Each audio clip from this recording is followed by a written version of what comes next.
Oh my God, we're all here. They can hear us, but they can't see us. So I will hear this. Yes. This is officially an audio-only stream. Oh, there we go. Yeah. There we go.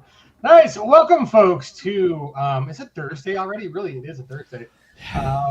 This is the Savage Universe stream. Missing our favorite JM DeFogie because he is at home on R&R recuperating from a big hospital stay. I'll let him tell you about it when he gets home. But he is on the road to recovery, so that is the important part. So our best wishes go out to JM as he continues to recoup. It was a little touch and go there for a while, so don't want to make light of any situation, but he is on the mend. So JM, we love you, and we'll see you back hopefully as soon as next week, maybe. But until then, we've got a bunch of folks who are on stream because we have two big conventions this weekend, RinCon and Origins. So did we roll dice? Did we? One may be bigger than the other. Yeah. One of these things is not like the other. But let's start with RinCon because that's a little newer. So some folks that John Doom, sir, normally always in the chat because he's our number 2 super fan. I put you number 1 super fan. Apparently, there is one person out there who has backed one more Savage Worlds Kickstarter than you. 32 of 32. If you're out there, contact us. We want to speak to you. It is kind of funny. So Kickstarters. Oh, and Alan. Did we not? I will ping Alan just in case he's out there in live. I don't remember if I sent Alan an invite. I know I wanted to. Oh no. But if Alan's in the chat, we'll invite him on too. So Alan was at Origins.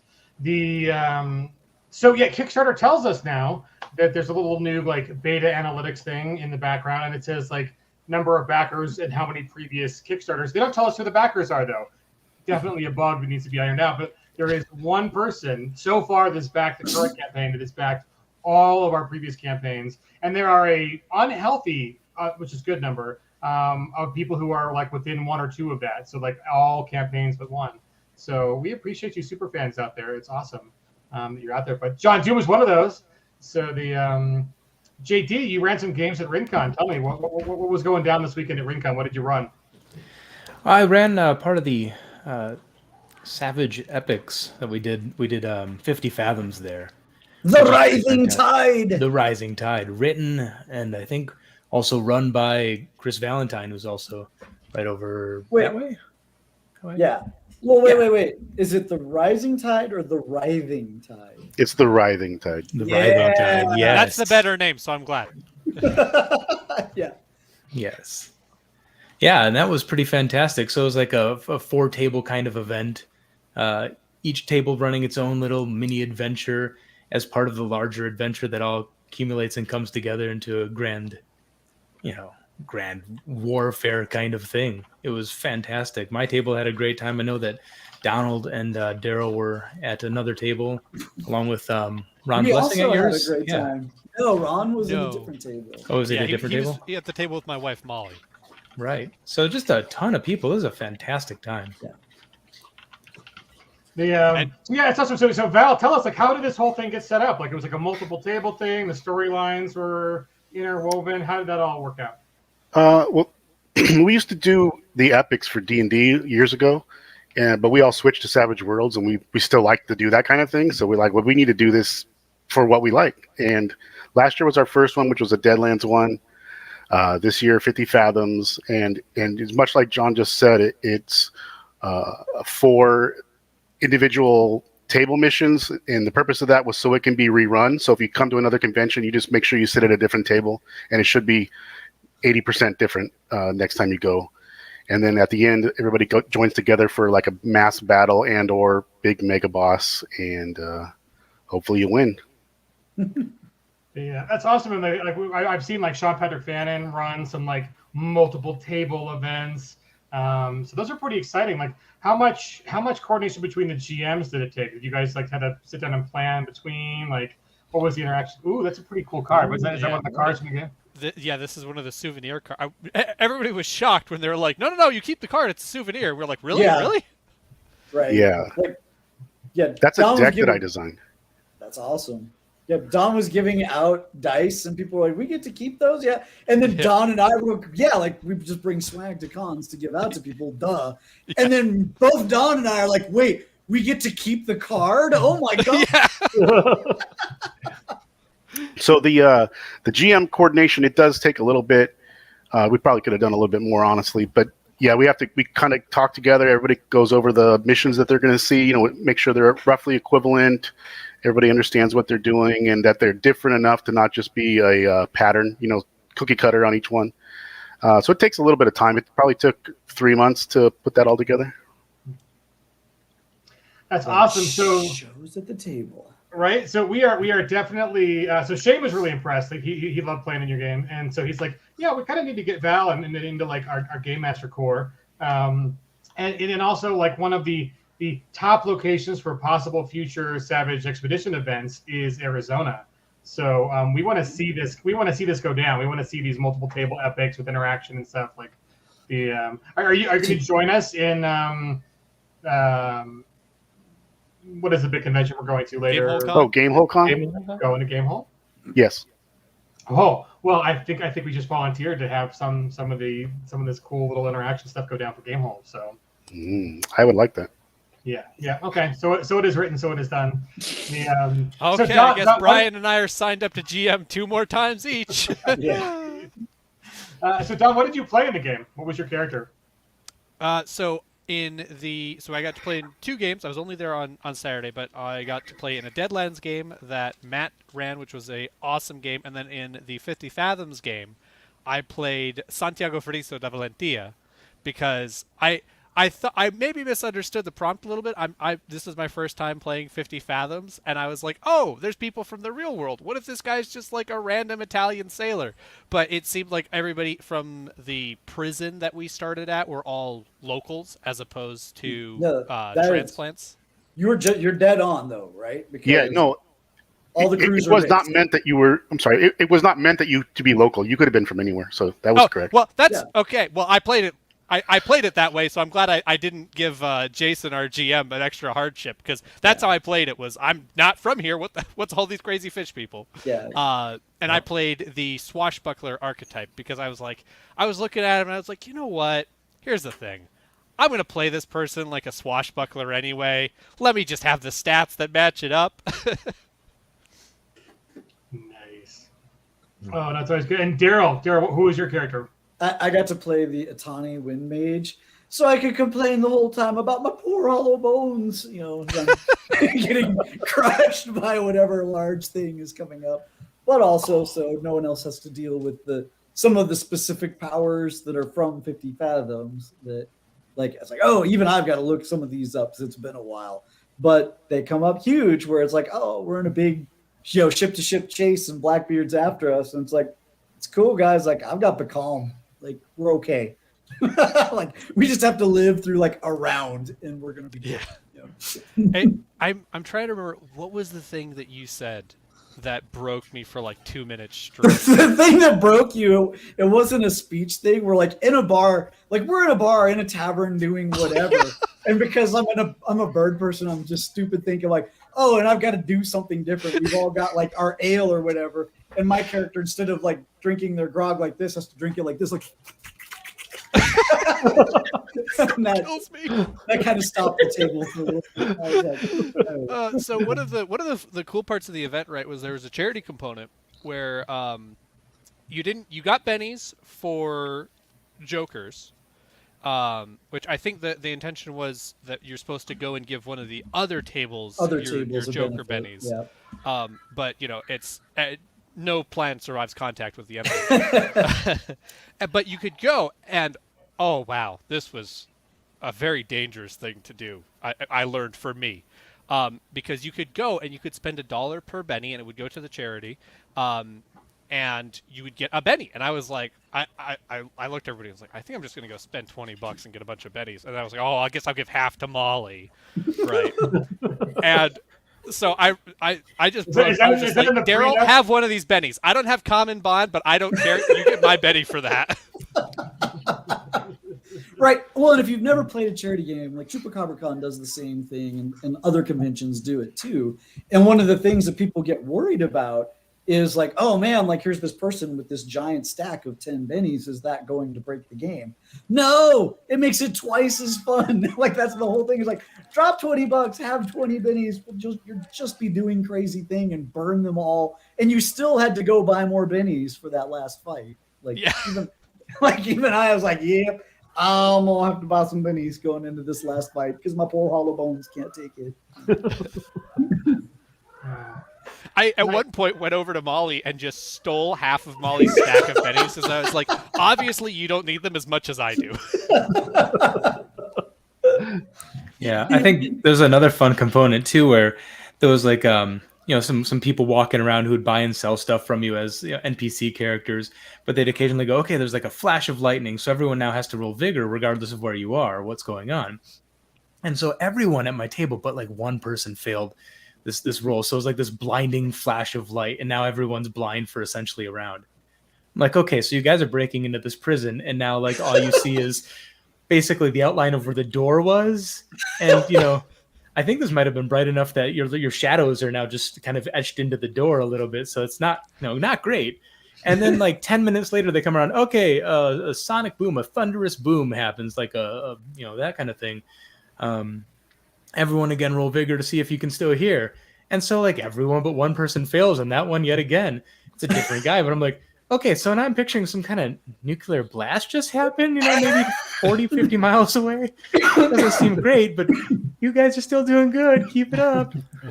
It's like Those joint table things, like we've had a storm on both events, so I guess we're gonna have to get more clever. But the things that hit all the tables and the NPCs and the Joker thing that you can do, those are a hit. Everybody really, I think I've seen one person who didn't want to get out of their chair, but everybody else loves to go to another table and do something.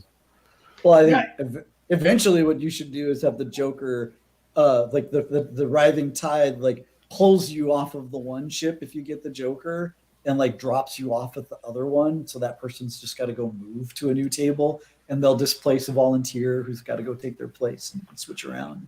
We almost had very similar. Yeah, we almost had where you get swallowed by like a whale, and you go to a different table, and everybody in there is a new group. But it was very logistically complex, so we didn't do that. Yeah. Everyone was so excited from this game during the staff meeting when we did early in the week that I think one of the suggestions that we came up with, like how can we make this even cooler, was to have the big bad go around to each table and mix it up, so go table to table to table, back and forth. Yeah, because there is like a monster at the end, and I do think like the first group to fight it should just also get that giant monster there. He's not summoned after something gets hurt. He's there, and then when a second table finally gets there, he's like, nah, hold that thought, I gotta go. And then the first group gets a break, like, oh, thank goodness. Yeah, play hot potato with them around the tables. Yep, that's very good. Fun. But this is the problem with Daryl and I being there is we're playing the whole time, and in just the back of our heads we're like, how would I do this? All right, yeah. Yeah, we're insufferable. Sorry to over-design this, yeah. Hey, there's a comment there that I'm coaching on how to kill the bad wandering NPC. Like, okay, this is not my fault. This has happened 2 for 2, right? Where there's 2 NPCs, right? Basically, usually one's hunting the other. And the first one that we happen to encounter is just probably a scurrilous rogue type who's going to sell us random stuff. I bought a treasure map that should have given me conviction, by the way. Come on. The treasure should give you conviction, I think. I was robbed. Okay, so maybe I changed it. That's fine. No. I think it's actually just as funny if it's just useless. You're like, I spent a penny for this, damn it. But at any rate, so we have that encounter and we buy some stuff. Great, no problem. And then the second NPC shows up random. Sometimes he's first or whatever. Like he comes to our table. Like, oh, hey, I'm looking for this, terrible criminal or whatever. And I'm like, oh, do they appear in a thing of smoke and have things and have this for the hair? I was like, yeah. And I'm like, never seen them.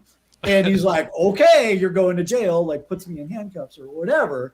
And what do you know? The party attacks at that point. And I'm like, look, man, you escalated this, not me. Like, this is not my fault. Like, players are going to player. They're going to sass. They're going to sass you. If it comes to blows, it's on. I blame the cursed fisherman's net. that Yeah. once we bought that fisherman's net, all of a sudden we started dropping bodies. It's a normal net, like has no stats Yep. other than being a net. Every person that he threw this net on within a round had taken like 3 wounds and was just toast, Yeah. or like, it's the accursed net of Fernando or whatever. Yeah. Usually I throw the net on, and then the marksman would shoot that person, their head would explode. And then we were like, oh, okay, combat's done. It's the Did net, man. Did your table do the sea shanty? Because we had tables that if they all sang, they got conviction. We I had the kept pitching option. it. Yeah, we had the option, but it was we were waiting We for went the and right bought Betty's time. instead. I mean, that was just it. We were kind of waiting for the right time, and it was like, we should have done this like right off the bat. And then Yeah. the longer we waited, the more we were like, it just doesn't feel right dramatically. Like, oh man, we're in the middle of a big fight. Let's see shanty. I've actually been kicking myself because I realized what I should have done the moment we escaped onto the ship Yes. was jump up and try and get the whole room to just do a sea shanty. Yes. But I didn't see the pamphlet and find out that it was a thing until like halfway through. Yep. What Yeah, I'm my table, hearing I think, is, was- is, I'm sorry. tell me you're not going to do karaoke on the next Savage Cruise without telling me you're not going to do karaoke on the next Savage Cruise. That's what Oh, I'm hearing. I recently did karaoke for the first time 2 weeks ago at a birthday party. So Look, man, pirates That's got a just shanty. called singing "Happy Birthday, Don." The sea shanty was meant for at RinCon. We were kind of in a room, but it's meant for like at another convention where you're in a big room, so that all the other people will come and say, "Hey, what are those guys playing?" We're like, what is happening over there? Yes. Yeah, they look like they're having fun. That was the point of that. But y'all need to remove row your boat from that list. It was the only one that everybody would know. It was so complex.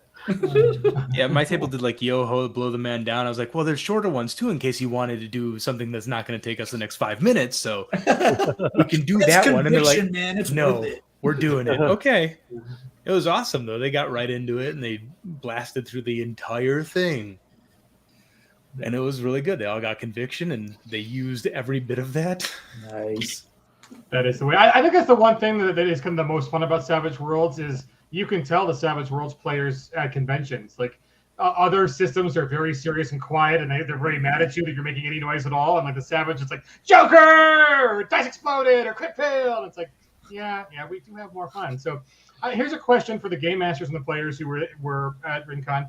How do you think Savage Worlds facilitates this creative kind of dynamic play style where you've got multiple tables doing multiple things? Like, is it do people like? I mean, a bunch of people I've seen do this. Like Dustin Hatchett does it almost every year with this great big Star Trek game in Savage Worlds. And like, I don't see it a lot in other systems, but I do see it a lot in Savage Worlds. Like, is Savage Worlds just is it So I have seen it in other systems, and a lot of it comes down to it requires a certain amount of planning, which Chris Valentine and his team took the hit and did, right?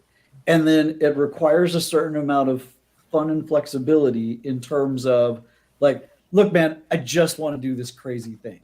And the Savage Worlds is pretty good for that, So like those are a match made in heaven, but you need that extra effort that Val and his guys are bringing to it. That's the crucial component.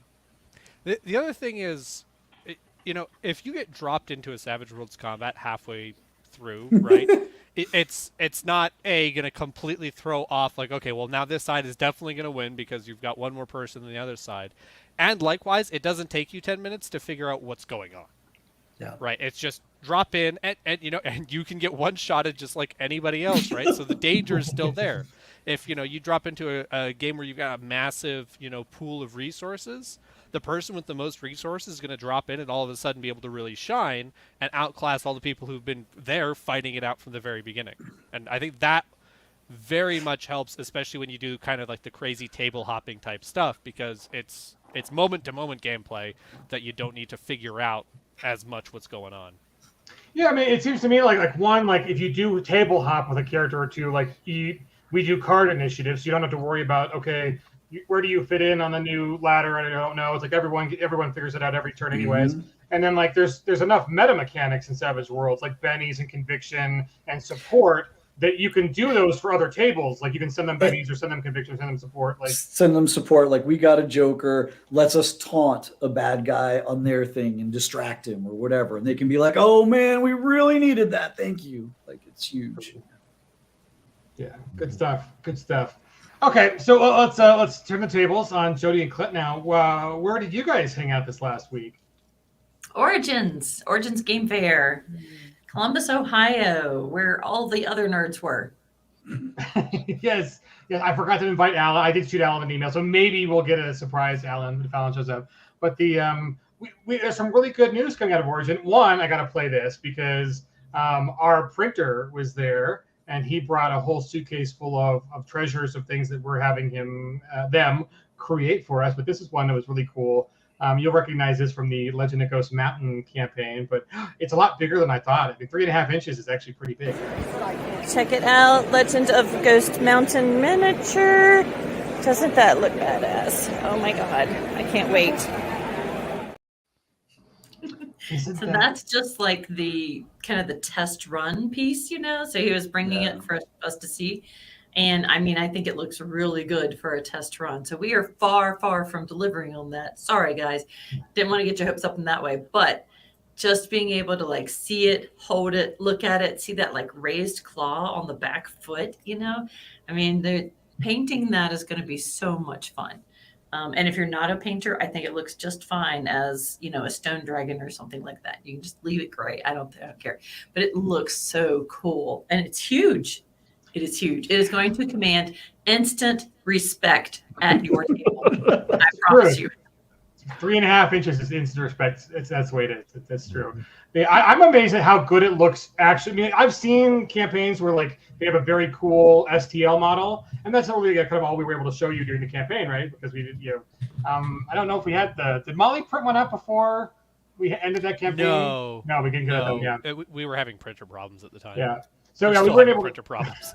It's still 3D printing, still touch and go technology. But I've seen them where in the minis are just like not as good. That looks every bit as awesome as the mock-up that we were able to show. So I am super excited to see people get that. And I mean, didn't we do the crazy thing and like just give that away to everybody who backed at a certain campaign? Yes, we did. But you can't get it for free anymore because the backing is done. That's true. Yeah. Pay for it. It's available on our website. You can go ahead and pre-order it. But FOMO, you should have just backed it. Yeah. Was it like a $25 pledge? I mean, do we know what the current MSRP is? Like I've seen other companies do much more money for the model that size and that cool. So I think it's still a steal. Whatever price the mini is retailing for $25. Really? Wow. That's a nice thing. Yeah, well, that's competitive for a 3.5-inch resin mini. Yeah, absolutely. Yeah, but if you'd backed the Legend of Ghost Mountain box set, which is the best way to play it, you just got that for free because we wanted to throw it in as kind of a thank you for everybody who backed. A little sweetener for the deal. Mm-hmm. I don't think it ever is going to fit in the box. I think it's its own. No, it's going to fit the box it ships in. That's right. Yes. Fits in a box, not the box. It has its own special box. Well, so the whole box set is just the display stand for the mini, right? When you're not playing the game, it's the display stand. That's legit. Yes, it should be on your shelf. It doesn't need to be in a box. That needs to be free. Show it off. So other cool stuff. I think Clint had a certain souvenir that was from Studio 2. I have the one from Studio 2. Yeah, because while we were there, we were able to pick up some. Ooh. Yeah. Oh, that's pretty. Mm-hmm. Oh, it's thick. Yep. Oh, wow. Yeah. Uh-huh. Yeah, this thing is so nice and gorgeous. I can't wait to hear Christian Serrano just explode at not having one of these. And I do. It's going to be my best day ever. That is the only reason we delayed shipping a couple of days, is to make sure that you got to show it off and Christian wouldn't have his copy. Yeah, that's it. That's it. Held off just to do this right now, so he doesn't have it. Yeah, this is so good. And hey, yep, share with everybody. Ooh, owl bear. Not bear owl. Actual. Not owl bear bear. owl. Not How many pages did that come in at? all A of lot. them. More than 1, 2, 3. 272 pages. That's a big book. That is a really chunky book. Beefy. Yeah. Oh, we have a request. Is there art for the hippogriff? I don't know if we had art for the hippogriff. Suspiciously, Kristen was typing in YouTube chat earlier and is now not. Sorry, Kristen. I don't know why I said I think he weird. passed out. And I think he smashed his keyboard in frustration, and that's why he can't respond. That's the page for it. It is a super smooth voice to be yelled at by. There are ribbons too. What color are the ribbons? So our ribbons in this are red, green, and gold.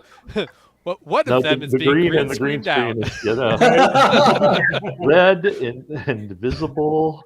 All it says, if it's not that lack of color on mine, I'm going to complain. It took me a while to realize it was green and being green screen because it just kept perfectly lining up with the blue bolt across your background. I thought, oh, it's a blue ribbon. Yeah. Yep. And look, I love how our art comes out in this. I mean, look at that. Isn't that gorgeous? That's one of the cool pieces. I just would like to note for Christian's benefit that that's not Jody showing the same book I have. That's her own book. That's right. My own book to reference, Christian. So That's right. Yeah. So we can both lord it over you. Yeah. That's right. It's not called Nice Worlds. It's called Savage Worlds. That's right. Why? Do you see the dragon over her shoulder? Uh-huh. Uh-huh. Yeah. I So love good. It looks really good. It looks really good. And So of course, as a publisher, I'm always like checking the binding and I'm checking the seams and, how sturdy is it? Like, yes, we make sturdy books. That's one reason why we went to the hardcover instead of soft cover for our, big reference books like this. And we went to soft cover for our current Kickstarter because they're the player reference books, the player books. And, oh gosh, sorry, I just turned to this page. I like that art. That's some cool art. Look at that. How awesome is that? Oh my gosh. They both look like fun characters to play. But, with, for the GMs who are going to be flipping through this book and saving their most referenced pages with the ribbons and that sort of thing, you need something that will really stand up and and you want the spotlight varnish on there. So this is all important stuff. And we also picked up, because Clint and I had not had our copies delivered to us either yet, so we picked up our Hell on the High Plains copies too. So this is now shipped out to everybody and is now available for retail sale. So also a beautiful book. Don't want to be meeting that on a dark and stormy night. Oh, that art, there's like, it looks like a devil's colon. Let's just put it that way. There's no nicer way to say that whatever that monster is called, it is. I don't remember the monster either, but having done the Gross Anatomy Lab and dissected humans, it's a stomach. I mean, to me, it's just a stomach with like of an animal that has teeth in its stomach, and and I feel you out there when you're saying like, "Hey, man, the weight is brutal." And it's like, we know, like, it is coming down though. Like those are like on the inside. Like, we've just been choking the printer. Like, they're like, no, mercy, no more. Like, so, like, well, I think even the next stuff is in their hands now. So it should be getting faster and faster and faster. So that's the awesome part. So for everyone who's waiting on Fantasy, Jody and I have the pleasure of saying that we've given that to Studio 2. And so all of those are getting boxed and out the door. So the wait is as little as we can make it for you. We've already pushed the button. It's great. It's going. So those will be heading your way as soon as tomorrow. I think really I just found my favorite art in this book. Oh yeah. Oh, so yeah. In case you guys don't know, if you're new to Savage Worlds, there is a continuing saga of the real story of Red and Gabe. And is that a Carolina game table they're playing on? You shameless plugger. Yep. It could very well be. Yeah. Except, the artist didn't give it cup holders, which is really worth it. So, Yeah. Like, obviously, they need a new game table now. Yeah. Yeah. So for folks who are unaware, there's a really cool little meta story being told. And so if you've got Suede in the very back of Suede, I think it's in the very back. So here's like the very first picture. Everything goes backwards. Look at my fingerprint. Other way. There you go. There you go.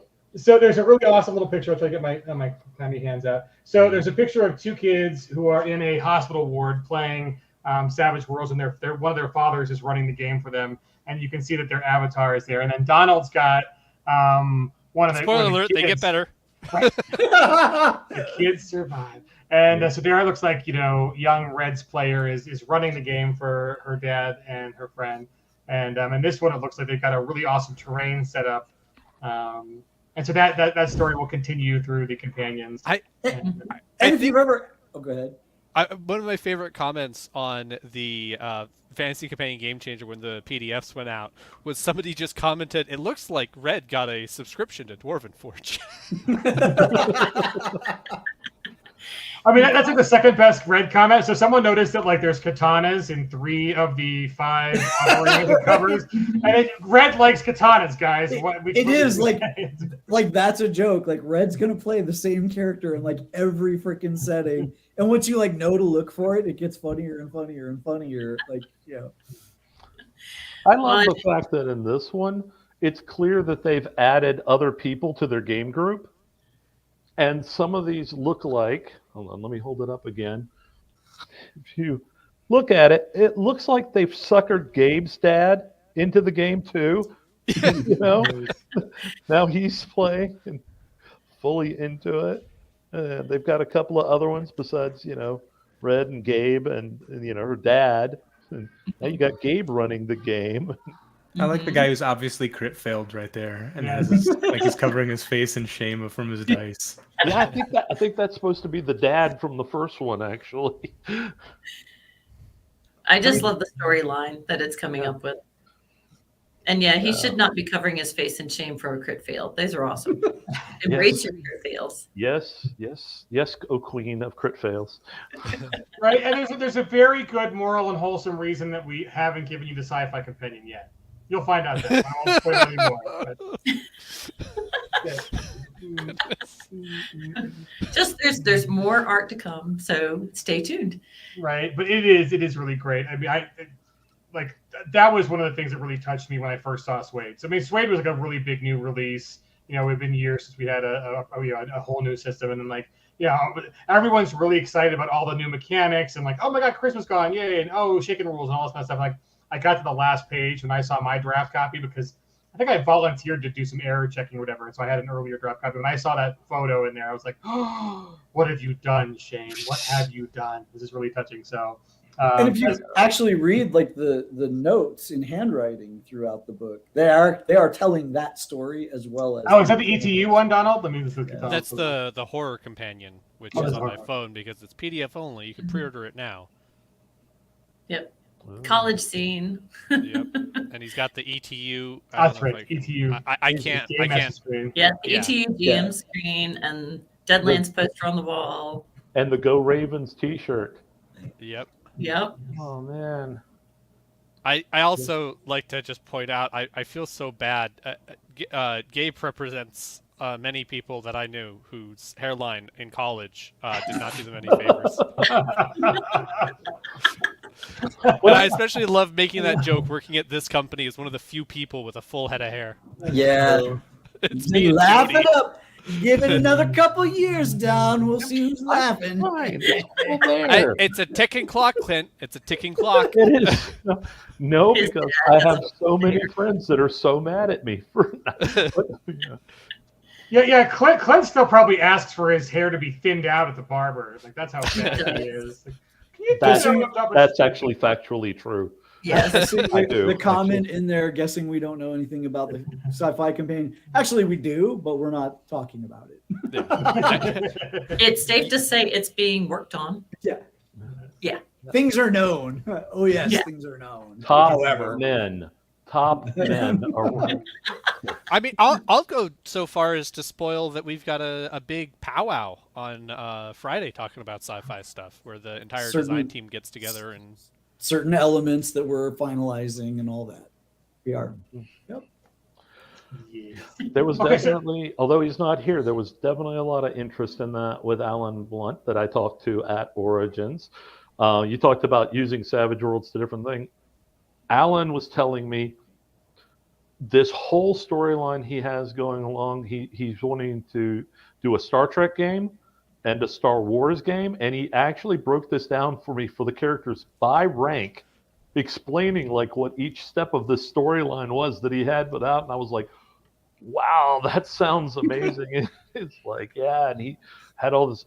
I mean, honestly, you talk about using, and I mean, Origins really getting, as I think, well, maybe half the people here know, Ron Ringerbot, who is a friend of ours who runs Savage Worlds a lot, was at Origins. Barely saw him because he was running games, but I had people come by. Somebody who came by who he did Savage Spelljammer. Oh. And they came by and they said that was just a blast. And had a great time doing that. And, you know, it's real easy. Fantasy Companion, Sci-Fi Companion. You've got it. Go, you know. Yeah, he's one of the consummate game masters here in Denver who's just amazing. He always runs a great game. Yeah, I got so many great stories from people while we were there about their games. And it was fantastic for us because Carolina Game Tables, we were right across from the wall of Savage Worlds. Studio 2 was right beside us, so we had everybody coming by. Mike isn't here, Mike Barbeau, so I feel confident complimenting him while he can't hear it. It's more fun when he can. Yeah, I know. I had two people come by and players that we knew. I'm not going to say it here, but they were talking about how they had switched to Pathfinder for Savage Worlds for the game they were running. And they were so thrilled because they have a problem, personally, they have a problem with like killing animals. And there was a scene in this campaign that's pre-written where you fight a natural animal. And they were so thrilled because it was like right there in Savage Worlds, we had the rules for bound and entangling and testing it and then being able to get it in a cage and save its life, where, you know, the way it was written was, no, you're just expected to kill this thing, you know. Origin award-winning Pathfinder for Savage Worlds. That's true. I mean, with an introduction like that, show us the hardware. Dun, dun, dun, dun. So yes, Clint went to the Origins Awards ceremony, and I treated our booth helpers to dinner. So he got to go there and hear our name called out. Clint, why don't you tell everybody about it? I heard our name called out, and I went up, and they gave me this. It was fun. You know what? I'm just going to leave this here. I just, you know, just let her stay by my name. Yeah, I went to, you know, I voluntold to be our representative at the Origins Awards and miss out on a great dinner, as I heard. But that's fine. I'm not bitter. But no, we went. It was, you know, fantastic. They go through all the people that are entered into the Hall of Fame, which, by the way, you know, they went over all the requirements of 20 years in the industry, stuff like that. So, you know, if anybody wants to throw Shane Hensley under the bus and, you know, nominate him for that. Please. Yes, Shane please. would die. He would be Yeah. so embarrassed. I know. It would, you know. I have a new mission in life. Yes. But they did through all that. Then they went through the awards, and you know, there's quite a few people all over the place, and so not everybody could be there to accept. But They had, as with anything when you're in a new location, there were a few technical issues. And the first was one of the winners who was inducted into the Hall of Fame was in Europe, couldn't be there. They but had recorded a thank you. They had a time getting the video up. Then they couldn't figure out how to get it to play. And when they finally got it to play, there was no sound. And I was like, that's okay. You expect a few bugs. When they got to our category, which was graphic design for Pathfinder for Savage Worlds Ultimate Core, they were pressing the buttons and they go through, here's the category. Let's announce the nominees, and then we'll show you a picture of the actual product and who won. And apparently that button got pressed too many times, and they went straight from the category to showing us. Skipped right to that. Take that, Modifius. And so I got I'm like, oh yeah, because they would ask if anybody's here to accept it, please come up. And I got up to accept it. Then they backed up and they started reading off the nominees for it. I just freeze, just stop and wait. And everybody in the room knows, this is the man that you go beat up in the parking lot afterwards. Yeah. But he did a really good job because they did deserve to, be read out. Everybody who nominated did a great job. I mean, I was amazed. There were some wonderful products up there, and they went through everyone. He actually skipped our name and then went to the end. He goes, and as you know, entertainment, Savage Worlds. But yeah, I made sure we talked. Simon did a great job on this. Carl Kiesler on all the graphic design that he did, and honestly, we couldn't have done this without Paizo, and they deserved a shout out as well, definitely, for making this happen. And it was just thrilling. And of course, that Mike Barbeau guy, whatever. Yeah, for all of his graphic design. But he was in those files working, right? That's true. That's true.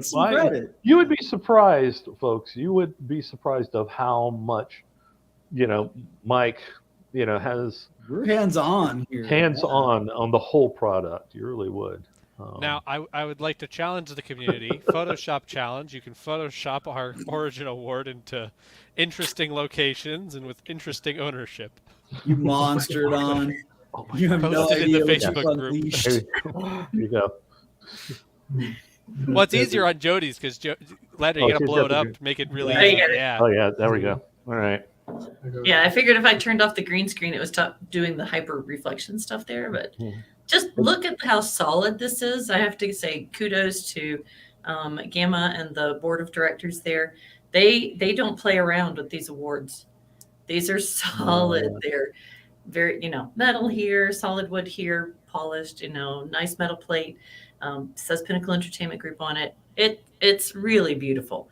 And definitely something that you can be proud to hold, as well as to recognize, what went on into making the product. So, hey, Gamma, I appreciate your product design here. Right. Yeah, we got to nominate for awards. Yeah, exactly. That's right. Although I got to admit, I mentioned the fact that they, as you obviously saw, Jody and I both have one. They gave us 2 of these awards. One's for the publisher, one's for the actual person that they said game designer or product creator and things like that. However, and apparently in the past they gave out more originally, because I was talking to our friend Carrie from Twilight Creations, and she goes, "Oh, if you need extras, I've got them." And I said, well, now I have this idea of let's collect all the Origins Awards and do this mega game of zombies using the Origins Awards as the zombies to put out on the board.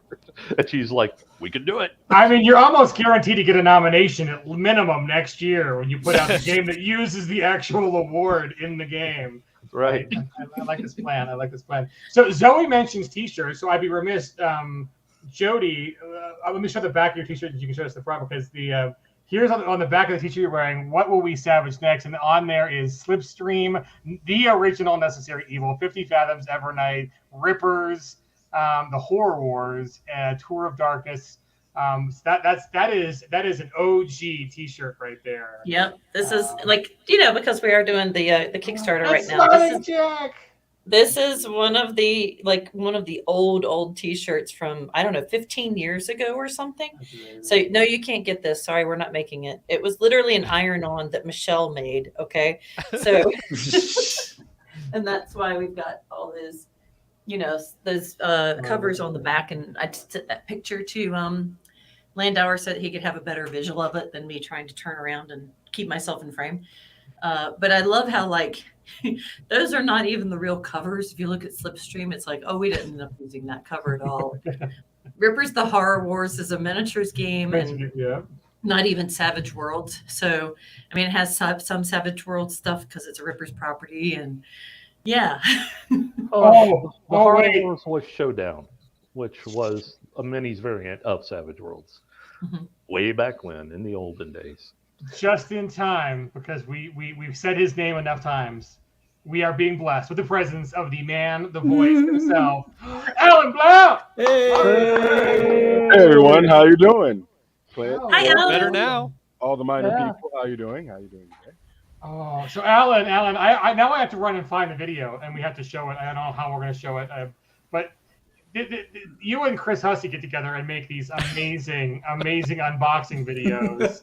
I have no idea they're amazing until I actually see it. When you see it for the first time, I see it for the first time. I know the blah blah happens, but that's it. You're gonna make him blush when you show that video. You got to make sure his face stays on screen or somehow. So while I go dig and find it, Alan, tell us what did you do during Origins? What games did you play? What kind of fun stuff did you get into? Well, let's see. The majority of my time, that was Thursday, Friday, Saturday. I played a board game called Battle Stations by Guerrilla Games, and what it is, it's basically it's a miniature game as well as a campaign board game. On the board, you're running from ship module to ship module, repelling borders, trying to fix stuff as missiles are coming in. And on another board, there's a model of your ship fighting the other ship as it's happening, and you have options to teleport over to the ship and do things like that. That's just a fun collective thing that you can do with about 12 other people at the table, and nobody gets to micromanage you. You're in control of your own character, so it's fantastic. Another game I played was Savage Worlds Pathfinder Spelljammer, and it was an excellent game.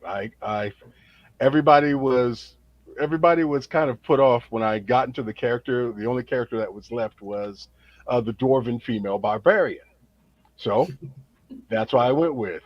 Hard, starting to growl when stuff happening with a lovely baritone voice. The lovely baritone voice. And I had to explain to them, okay, when I'm enraged, I am not going to be communicating with you like always. Basically, you come off like a Charlie Brown parent while I'm fighting. So you are a method RPGer, is what I'm hearing. Yes, I am. Another enjoyable game that I got involved with was Savage Worlds Rifts, and which I played a dog boy. Nice. And I was looking at another character till they said that the character's name was Duke, and I said, okay, I'm playing that guy. Because Duke is the name of someone's talking dog in a book called Convergence, written by R.C. Bray. And I decided to bring Duke to the personality. It's like, okay, Duke, I need you to go ahead and scout ahead. And I said, do I get treats?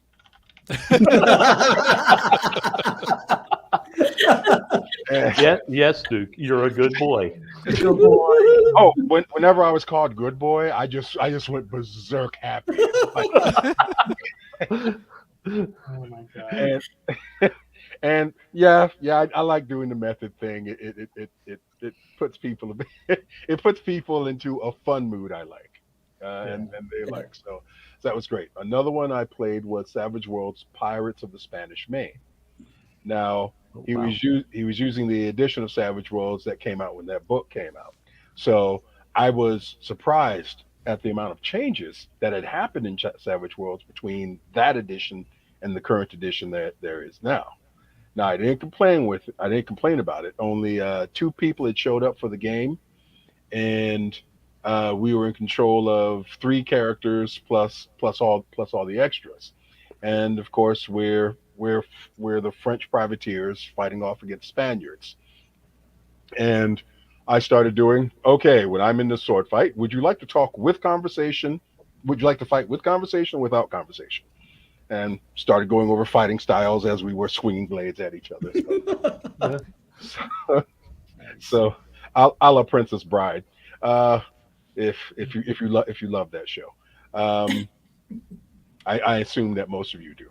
And take away our gamer card if we don't. I was gonna say there's a guild, and yeah, they attack you if you say nah. This is just okay.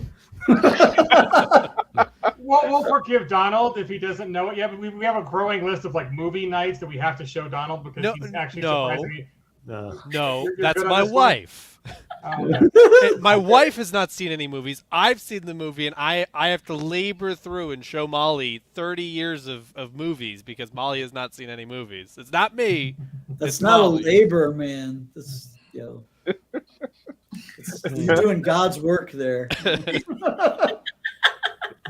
is Well, okay. I feel like I want to test Don's knowledge of movies now if he's actually seen them all. Let's see. get him. Show just became a different show. Yeah. Yeah, Killer Clowns from Outer Space. we did Welcome find to- out that you did not know about the magic balls from Labyrinth. So Yes, I have not is seen on the Labyrinth. list, so. We'll just call it gatekeepers. Welcome to gatekeepers, everyone. You know, Lambast him now. right? Corner up your nerd cred card. Fogey Films. Okay, so speaking of Fogey Films, I can cue it up now. Hopefully the sound works. If not, well, let's just see. Let's see. And wait. Is this what we're going out with, Landauer? Because if so, I think we need to give a maturity warning here. Yes. Oh. PG-13. Should we play it at the very? We have like 6 more minutes, and then the clip is 3. Yeah, play it with as the out. Okay, so we got 3 minutes to talk, folks. 3 minutes to talk. Talk about All yourself. right. I would like to take a quick opportunity because we didn't talk. I didn't get to talk much about the Deadlands game, but I would like to shout out Matt, the GM. Yes. He came in the GM that was going to run was unfortunately sick, so he pulled out his scenario, and it was an absolute blast. Shout out to all the new players that we had 3 new players across the 2 games that Daryl and I were in. And listen, if you're ever at a con and you've got Daryl at your table and you've got new players, your job's easy because Daryl is like the best pocket DM for like, let me show you how this game works. I do have a degree in education, so I can't not teach people when I'm sitting next to them. Like, but hopefully, I'm hopefully not too strong about it. It's like, no, I'll leave you alone and play, right? But well, there's an option. If Matt is watching, I would like to point out that my wife Molly did specifically after we were on the drive home was like, man, that was a really good Deadlands game. I was really having a lot of fun with that. Nice. Oh, Christian, welcome back. We literally talked about you a lot while you were gone. Not even lying. We made fun of you so hard that you didn't have a copy of the. Look, Jody and Clint are yes. You don't have one, and they do. You don't have one. They have 2. That was almost. Look at this. I am a poet. Tim Early, move over, buddy. Yeah.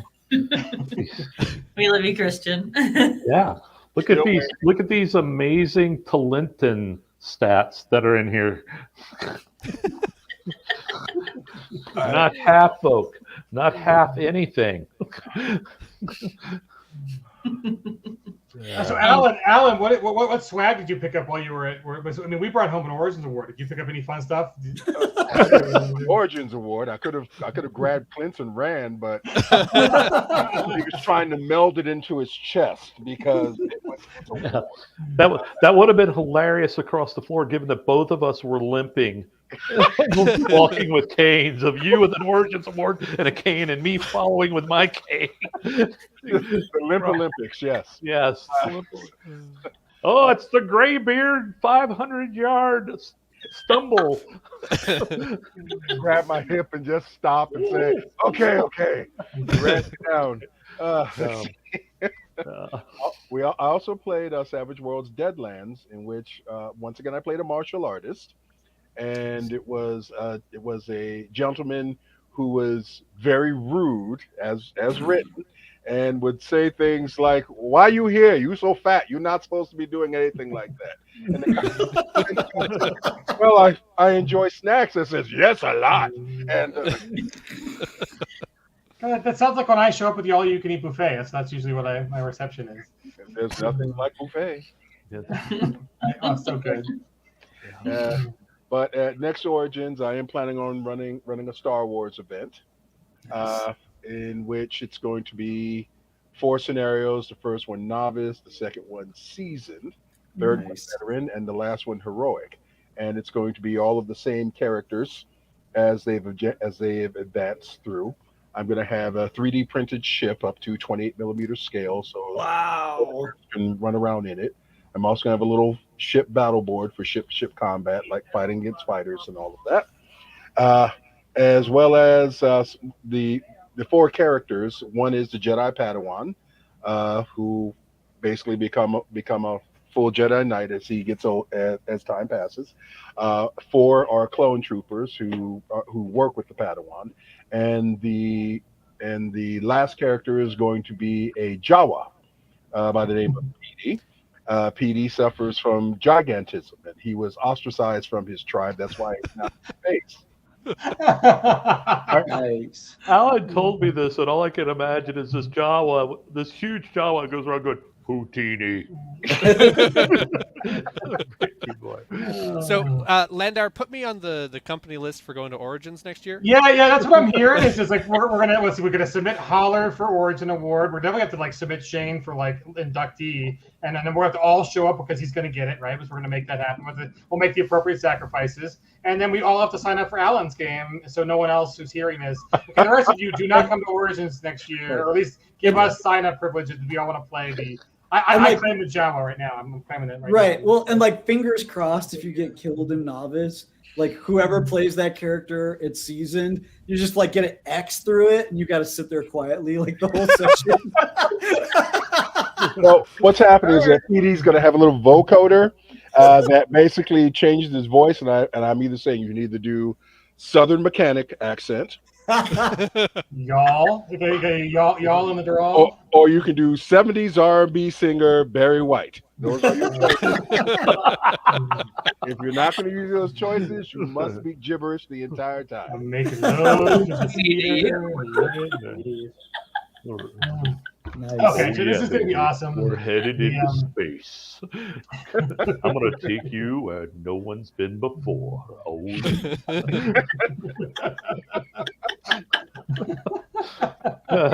Maybe we should have upped the rating on this earlier. I want to, because you mentioned Holler. I also wanted to shout out to Holler because we were there and we're right across from it. I want you guys to know Holler was gone from the studio 2 shelves by Friday. Nice. Wow. All the box sets, all the core rules, it was gone.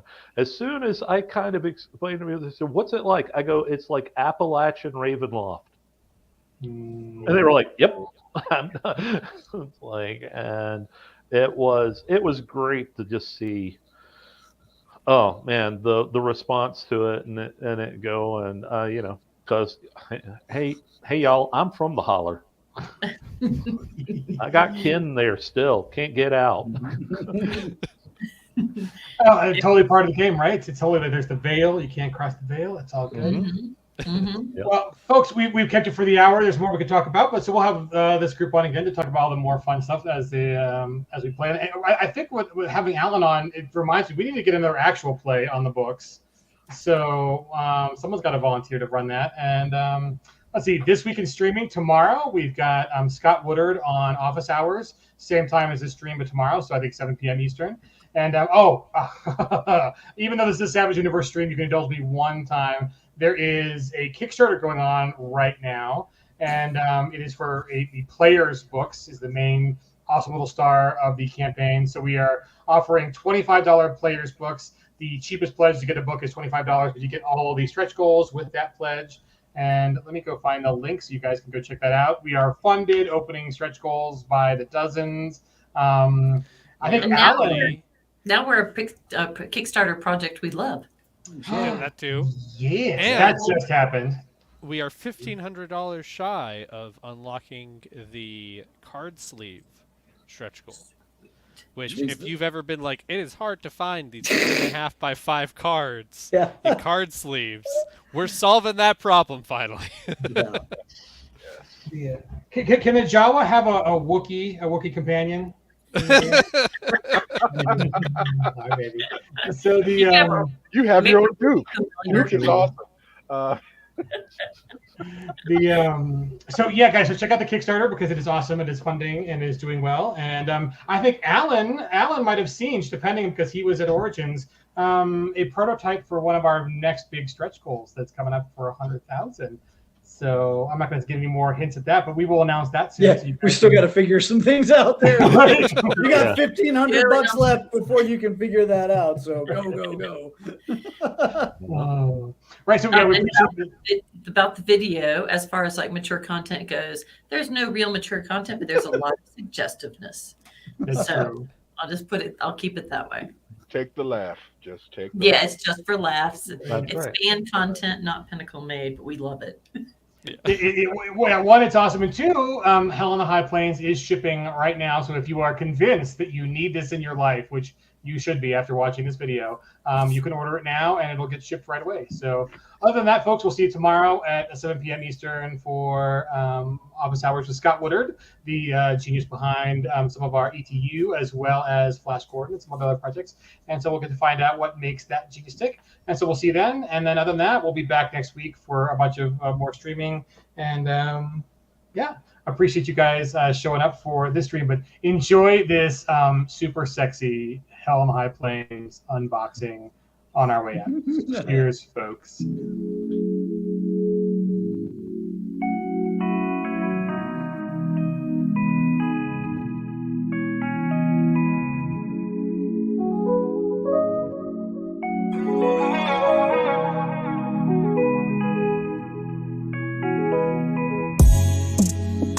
Oh, hello once again, my lovely lady. Looks like you're ready for round 2, baby. It's time to stoke the fires, and it's going to get hot as hell, baby. Because I'm about to mount up on you in your beautiful high plains. Now that you're finally here, let's unwrap you. Oh, baby, that's a lot of bubbles. I mean, like a lot. Like a really excessive amount of bubbles, baby. But soon, my love, you'll have my arms to keep you safe.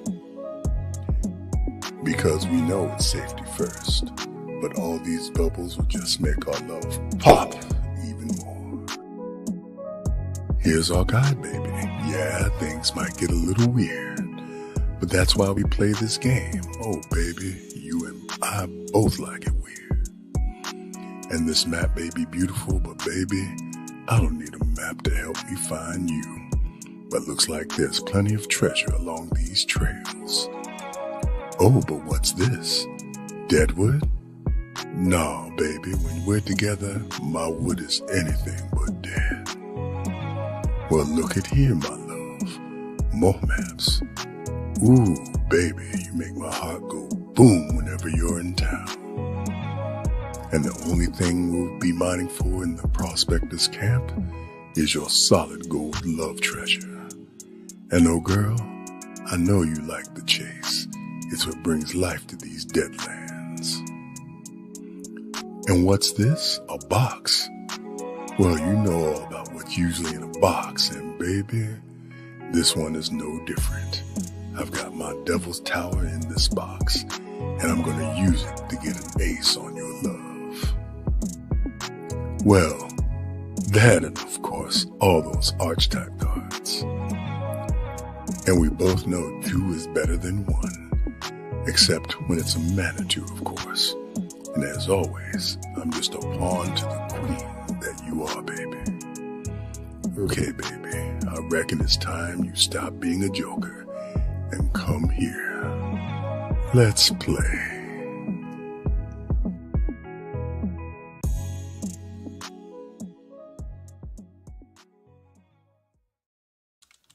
Oh, Alan, that was amazing, sir. Way too A+ work. I do have to say, Lord. there are 2 boxes in the new campaign. So if you want, 2 is better than 1, and one of those boxes is pristine with its ribbon intact. The other box is jammed full of goodies from all the stretch goals. You have your choice. So yeah, that's about as PG. I'm just anything. saying, I don't know why we don't have a Kickstarter video for every campaign that isn't just that ahead of time. I agree on that. Like, I don't know if it violates the terms of service or not. Oh God. No. Okay. Although I will say that I got a text from one of our friends who's watching, and they said Peg Inc. fans need holy water sometimes. This is one of them. Right? So, folks, thank you for joining us. We're gonna leave you to your Thursday night. Get out there, play some Savage Worlds tonight. Back our campaign. Get a baby Yoda and cuddle it if you need to inspire some Savage Worlds love. Ask Scott Woodard tomorrow. He's got some connections quite directly to Baby Yoda. Oh, that is very Yes, true. That's true. Yeah. Yeah, so tune in tomorrow to find out just how awesome and how 1 degree of Kevin Bacon is Scott Woodard is from actual Baby Yoda. So, yeah. I know some people involved with Baby Yoda also. Oh, Yeah. Ooh. Yes, we got We're the all Baby connections. Yoda adjacent. Right, so maybe Savage Star Wars is going to be a thing someday after all. We'll see. Not me. Never met the little bastard. Take it easy, folks. Thanks for hanging out with us. Appreciate thank you. you. Bye, everybody.